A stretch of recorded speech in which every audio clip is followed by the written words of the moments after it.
আলহামদুলিল্লাহ রাব্বিল আলামিন আল্লাহুম্মা সাল্লি আলা রাসূলিল কারীম।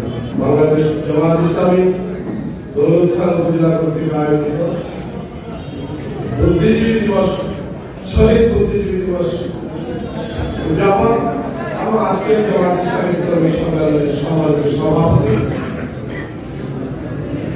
দৌলত খান উপজেলার সংগ্রামী আমির জনাব হাসান তারেক খান, উপস্থিত আছেন আজকে সম্মেলনের সম্মানিত প্রধান অতিথি বাংলাদেশ জামাত ইসলামীর সহকারী সেক্রেটারি জেনারেল, বরিশাল অঞ্চল পরিচালক, আজকের সম্মেলনের প্রধান অতিথি বিশিষ্ট আইনজীবী অ্যাডভোকেট ওয়াদুল হোসেন খান, উপস্থিত আছেন বিশেষ অতিথি হিসাবে বরিশাল পটুয়াখালী জেলার সাবেক জেলা আমির, কেন্দ্রীয় মজলিস শুরার সদস্য, বরিশাল অঞ্চল টিম সদস্য জনাব এটিএম ফখরুদ্দিন খানবাদী, উপস্থিত আছেন বাংলাদেশ জামাত ইসলামীর সম্মানিত জেলা আমির, কেন্দ্রীয় মজলিস শুরার সদস্য জনাব মাস্টার মোহাম্মদ জাকির হোসেন, উপস্থিত আছেন নায়েব আমির বাংলাদেশ জামাত ইসলামী ভোলা জেলা জনাব অধ্যক্ষ নজরুল ইসলাম সহ সম্মানিত নেতৃবৃন্দ, সুধীজন, জাগ্রত বিবেক, সাংবাদিক বন্ধুগণ, প্রিয় কর্মী, ব্যবসায়ী, দৌলত খানবাসী, আসসালামু আলাইকুম ওয়া রাহমাতুল্লাহি ওয়া বারাকাতুহু।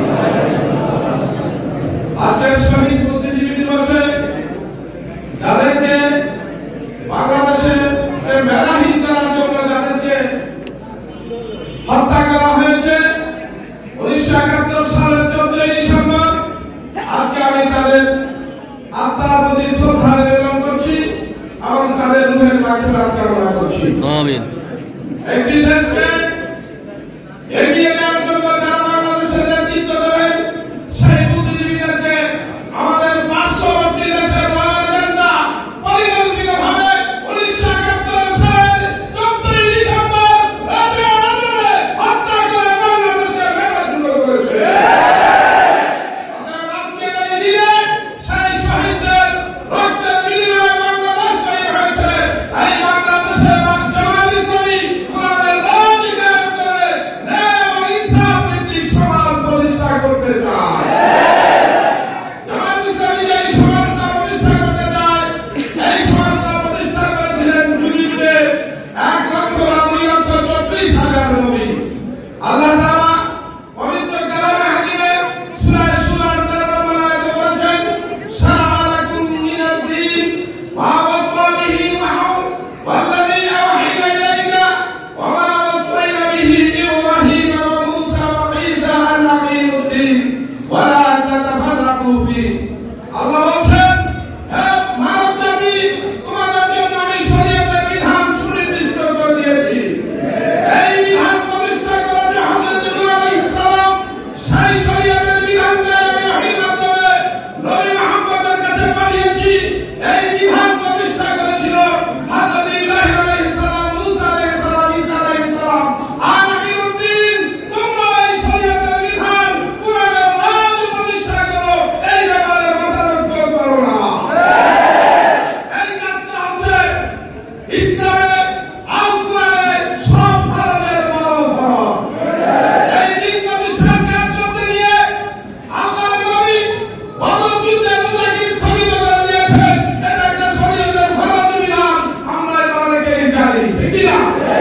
শুধু তাই নয়, হুদায়বিয়ার সন্ধির সময় হজকে স্থগিত করে ওসমান হত্যার প্রতিশোধ নেওয়ার জন্য আল্লাহর রাসূলের নেতৃত্বে 1400 সাহাবী শপথ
করে যাচ্ছে।